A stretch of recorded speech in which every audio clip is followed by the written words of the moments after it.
रूणी चारा हो राजवी पैदल पैदल बुलवा दे रूणी से जवारी मारे मन में जती रे मारो रामा पीर हेला पाड़े रे मारो बाबो हेला पाड़े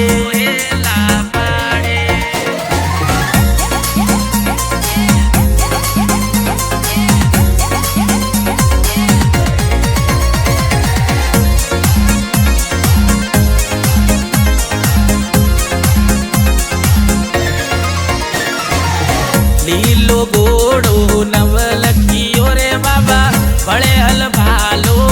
सोवे रे बाबा बड़े हल भालो सोवे थोरा धरती जन्म लियो थे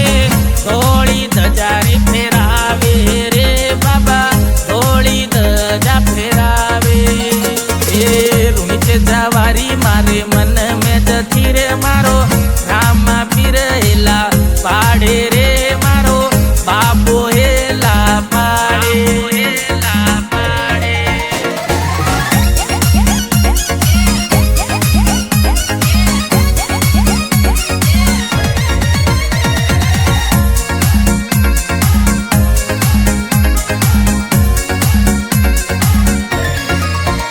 बाबा पैदल पैदल थारे आऊं मीजरा में दर्शन पाऊं पैदल पैदल थारे आऊं मीजरा में दर्शन पाऊं रात जड़ूला थारे चढ़ाऊं जोड़ा सू में धूक लगाऊं रात जड़ूला थारे चढ़ाऊं जोड़ा सू में धूक लगाऊं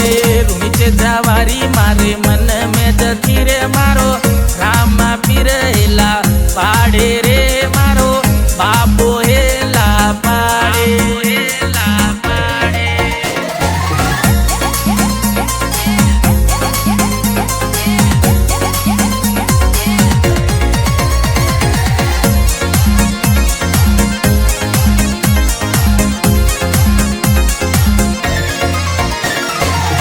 गाँव गाँव भंडारा लागे भगत सगळाई नाचे रे बाबा भगत सगळा नाचे ढोल नगाड़ा बाजे नो बेता सोता जगमग जागे रे बाबा सोता जगमग जागे रूणी से जवारी मारे मन में जती रे मारो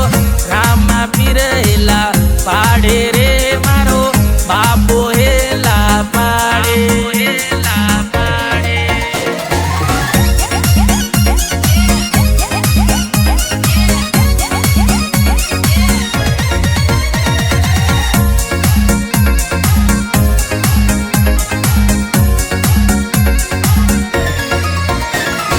नितुट बाबा करू सेवना थारा ही गुण गाऊं में नितुट बाबा करू सेवना थारा ही गुण गाऊं में थारे चरण में करण प्रजापत अपनो शीस नवावे